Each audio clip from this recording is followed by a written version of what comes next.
precisamente les voy a presentar ahora a Roberto Kachanowski, licenciado en Economía por la Universidad Católica Argentina, profesor titular de Teoría Macroeconómica en el Máster de Economía y Administración de Empresas del Centro de Estudios y Capacitación Empresarial y de Economía Aplicada en el Máster de Economía y Administración del Instituto Universitario.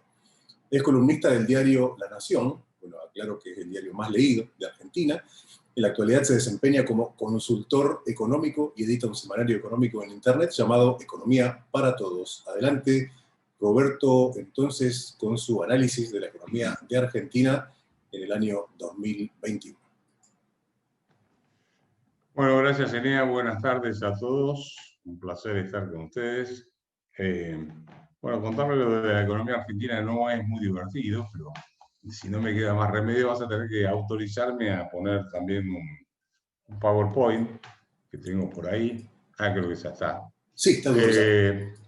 Yo, a ver, antes de presentarlo, quiero plantear un punto, ¿no?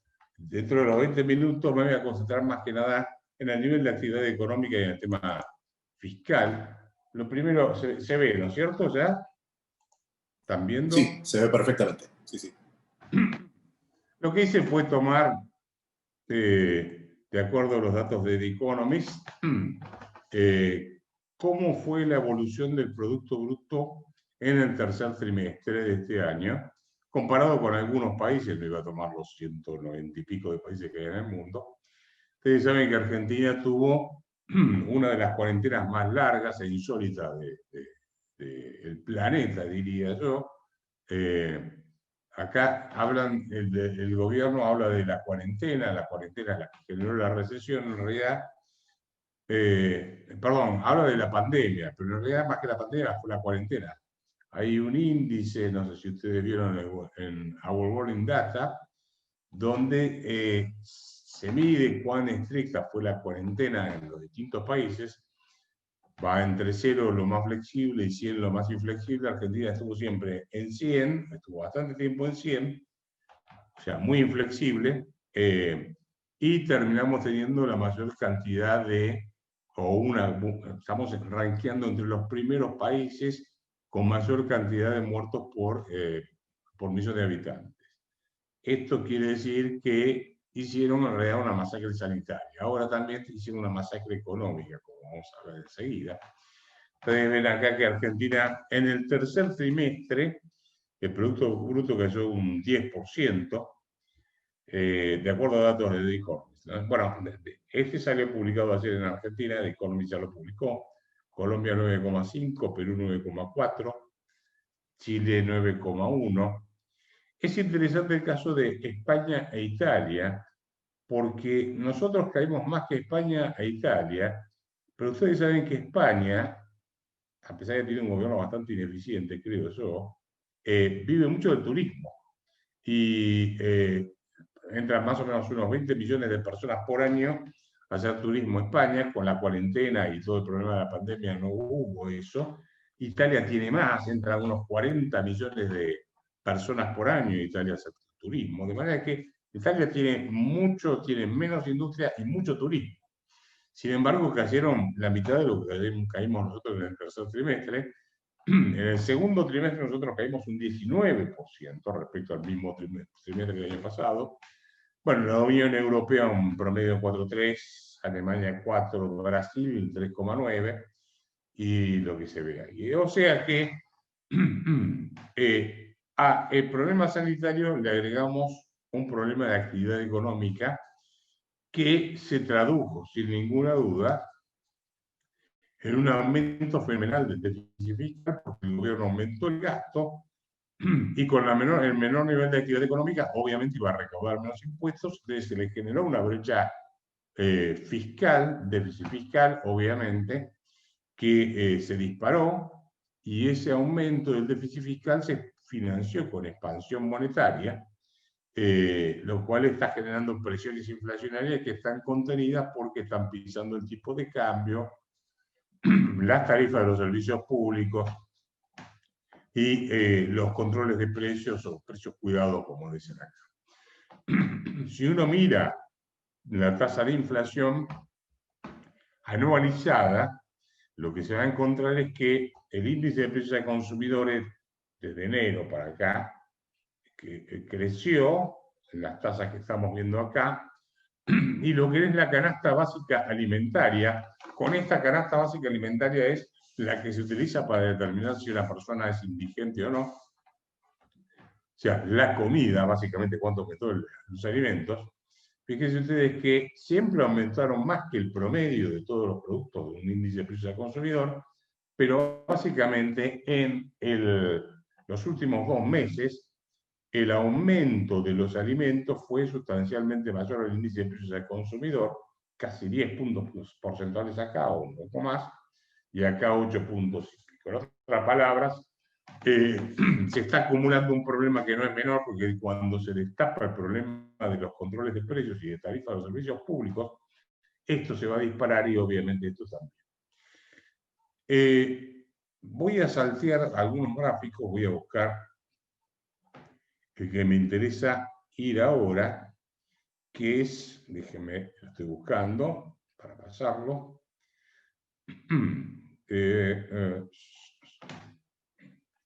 Acá está. Este es el que me interesa mostrar. Ustedes lo que ven acá es lo que llamamos en Argentina gasto público consolidado sobre Producto Bruto. El gasto público consolidado es la suma del gasto de la nación, las provincias y los municipios. Acá tenemos desde 1980 en adelante. Ustedes pueden ver que durante la década del 80 el gasto público consolidado representó aproximadamente un 30% del Producto Bruto, en promedio. Y después vino la licuación de gastos, la crisis del 2002, y con el viento a favor de los principios del siglo XXI, básicamente el aumento del precio de la soja, en los países de América Latina, la aparición de los populismos más de tendencia autocrática, inclusive se debió a que había recursos para hacer populismo, caso Ecuador, que antes había estado comentando Pablo, ¿no es cierto?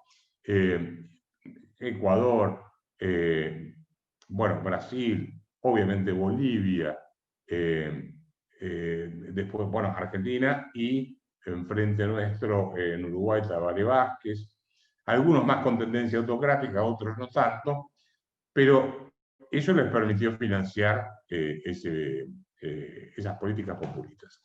Por lo tanto, llevaron el gasto público a niveles del 47% del Producto Bruto, 17 puntos por arriba de lo que era el promedio de la década del 80 y del 90. Acá quiero hacer una aclaración que es importante. En la década del 80, donde el gasto más o menos en promedio estuvo alrededor de 30 puntos del producto, en esa década nosotros tuvimos inflación, megainflación, hiperinflación, default, porque no pagamos la deuda, y además de eso, confiscación de depósitos. O sea, 30 puntos del Producto Bruto fueron infinanciables. Como ustedes pueden imaginar, hace 47, 46 puntos del Producto Bruto de gasto público consolidado es más que infinanciable. Y ahí, obviamente, el tema es decir, bueno, ¿cuáles son las opciones de financiamiento de gasto público? O lo bajamos o tenemos que generar más ingresos. Ahora, veamos por el lado de los ingresos. La primera opción que tienen los países es aumentar la carga tributaria. Si uno mira la presión impositiva consolidada, también sobre el Producto Bruto, cuánto se recauda de todos los impuestos nacionales, provinciales y municipales, en Argentina hay 170 impuestos en total, que es un sistema muy engorroso e ineficiente entre la nación, las provincias y los municipios. La presión impositiva consolidada pasó de 22 puntos a 42 puntos, o sea, prácticamente se duplicó la carga tributaria. Esto hace que Argentina sea uno de los países más caros en el mundo en materia impositiva. De acuerdo a los trabajos que presenta todos los años en Doing Business, que publica el Banco Mundial, donde se calcula cuál es la cantidad de impuestos que paga una empresa sobre las utilidades que tienen. Ustedes saben, en este trabajo, más o menos trabajan todos los años unos 17.000 contadores en todo el mundo haciendo la estimación. Es como una especie de Big Mac que usa The Economist para calcular el tipo de cambio, pero en este caso para el tema impositivo. Lo que tenemos es que en el mundo, Argentina, a ver, el país donde más impuestos se cobra es en la isla de Comoros. Recordemos, la isla de Comoros está acá. ¿Sí? Esto es África, acá está Comoros. Yo la verdad que tuve que googlear para ver dónde estaba. En Comoros, una empresa gana $100 y le cobran de impuestos casi $220, 219,60. En segundo lugar venimos nosotros.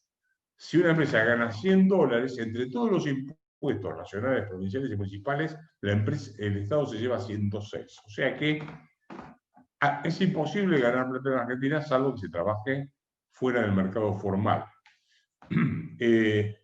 Acá tengo un gráfico que es medio como confuso, pero enseguida se va a entender.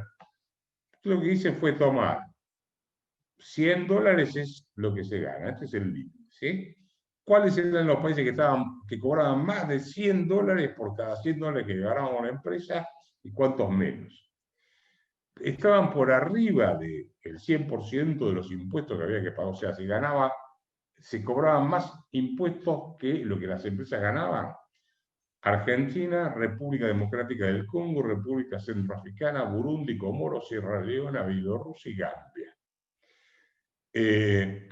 A partir de más o menos 2012, 2013 o antes algunos, se fueron República del Congo, República Centroafricana, o bajaron la carga tributaria, Burundi, Sierra Leona, Bielorrusia, Gambia, y quedamos Comoros y Argentina. En otras palabras, si alguien pone plata en Argentina para invertir, toda la utilidad se la va a llevar el Estado directamente. Por eso estamos viendo que en los diarios todo el tiempo hay empresas que se van del país, ¿no es cierto?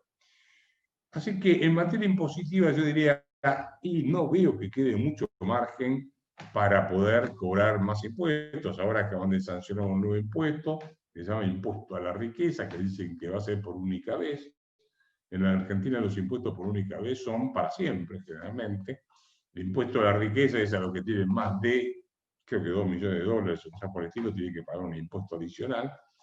Creo que ese impuesto va a ser cuestionado porque es doble imposición sobre otro impuesto que ya existe, que es bienes personales, con lo cual seguramente va a haber una catarata de juicios. Pero bueno, la señal es, mire, si usted invierte en Argentina, el Estado se le va a llevar toda la ganancia que usted tenga. Entonces, yo creo que no hay mucho margen para aumentar el gasto, para financiar el déficit fiscal con aumento de impuestos. Otra posibilidad sería financiarlo con deuda interna. Acá estoy tomando datos del Banco Mundial. Para poder colocar deuda interna, el Estado lo que tiene que conseguir es, primero, que haya ahorro interno. Entonces, si uno mira los depósitos en el sistema financiero sobre el Producto Bruto, en Australia representan el 103%, España 96%, Irlanda 90%, Alemania, bueno, ahí tienen Brasil, Chile, Perú. Nosotros, los depósitos sobre el Producto Bruto en Argentina representan solo el 14% del PIB. Estamos por debajo de Uganda, Camerún, Burundi. Es que el argentino no ahorra, sí ahorra, pero en el exterior.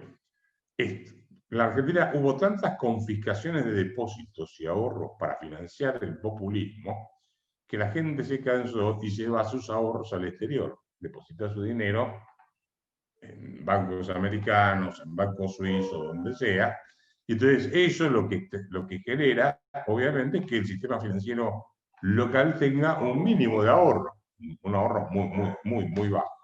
Entonces, ese ahorro bajo hace que el margen que haya para colocar deuda interna sea muy bajo. Hoy en día el Estado, cuando entra a tomar deuda, desplaza al sector privado y no queda prácticamente crédito para el sector privado, directamente no hay.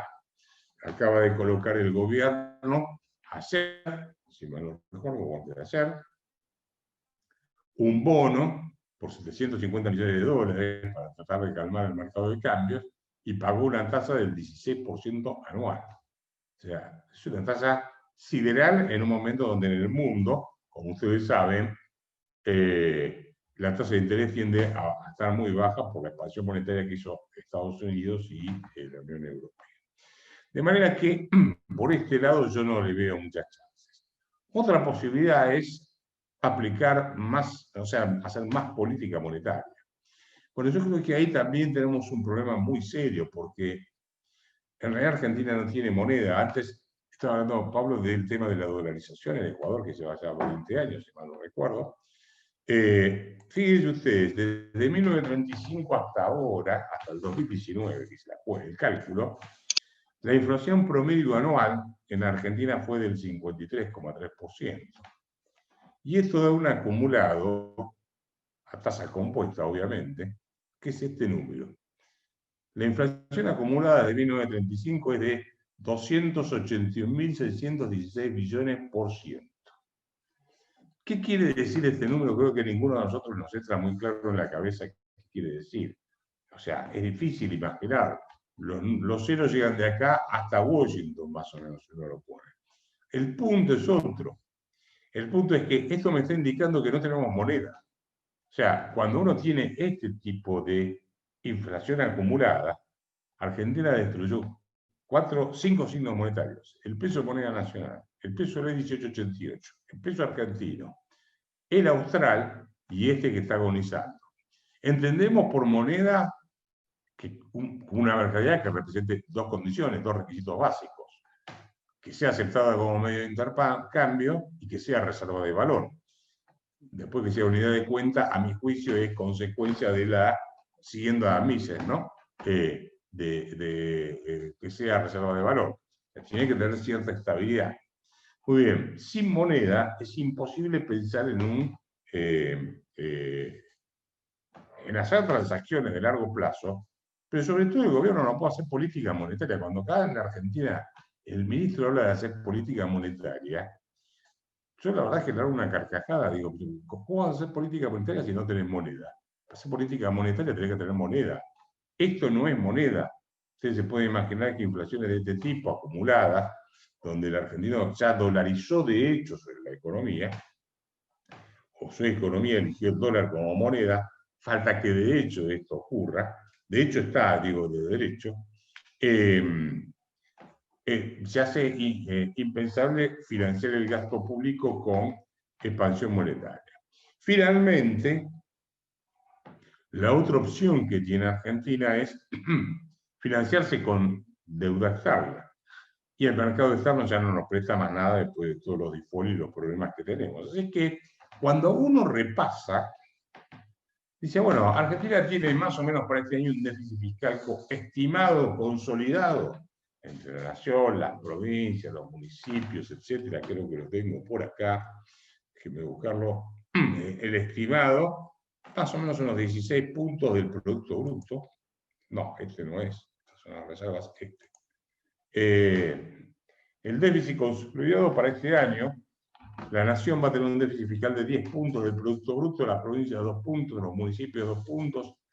El Banco Central, como coloca deuda, cosa que ningún Banco Central en el mundo normal coloca deuda en un Banco Central porque no puede pagarla, por la sencilla razón que un Banco Central no genera ingresos para poder pagar la deuda. Un Banco Central, el único ingreso que tiene es el de la colocación de reservas. Un Banco Central no vende ni tarjetas de crédito, ni préstamos personales, ni créditos hipotecarios, así que no tiene ingresos. Un Banco Central que emite deuda, como emite el Banco Central de Argentina, para que ustedes tengan una idea, hoy en día el stock de deuda que emitió el Banco Central, o sea, bonos propios, el Banco Central emite bonos, supera a toda la base monetaria. La base monetaria son 2,3 billones de pesos y la deuda del Banco Central son 2,7 billones de pesos. A ver, puesto en otras palabras, el Banco Central está acumulando una deuda que no va a poder pagar nunca. Pero esa deuda juega contra los depósitos de la gente, con lo cual vamos hacia un problema de eso. Así que el panorama es de un déficit fiscal que se dispara por la caída en el nivel de actividad y por la caída, obviamente, de la recaudación, el aumento del gasto, pero ya venimos con un problema del gasto público, ya existía el problema. Lo que hizo el gobierno fue agravarlo. Y ahí viene la cuestión, que nadie sabe cómo va a terminar esta historia. El año que viene hay elecciones de medio término aquí. Si el gobierno no baja el gasto público, no tiene forma de financiar el déficit fiscal, salvo generando una hiperinflación.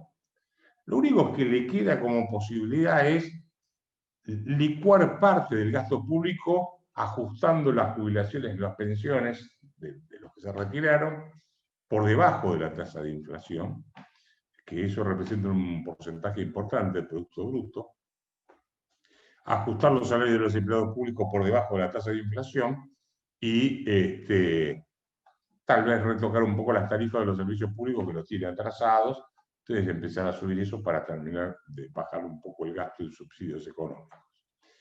Lo cierto, y tengo que ir redondeando, creo que ya estoy cumpliendo por el cronómetro que me puse, me quedan 30 segundos. Yo le diría que Argentina está enfrente de una gran crisis económica y política que nadie sabe cómo se va a resolver el próximo año. Hay un gran interrogante porque en rigor el gobierno no tiene ni credibilidad política y mucho menos un escenario de seriedad desde el punto de vista política económica. Ningún economista serio se va a sentar en el sillón de ministro de Economía con un gobierno que es impresentable por donde se lo mire en términos de seriedad en lo que tiene que hacer. Así que Argentina es un gran signo de interrogación para el 2021. Para el mundo, pero sobre todo para los argentinos. Eneas, cumplí casi al dedillo con los 20 minutos que me pediste. Si a mí me marca 20 con 24 segundos, me pasé 24 segundos. Excelente, Roberto. Muchísimas gracias. La verdad que es una ponencia muy clara.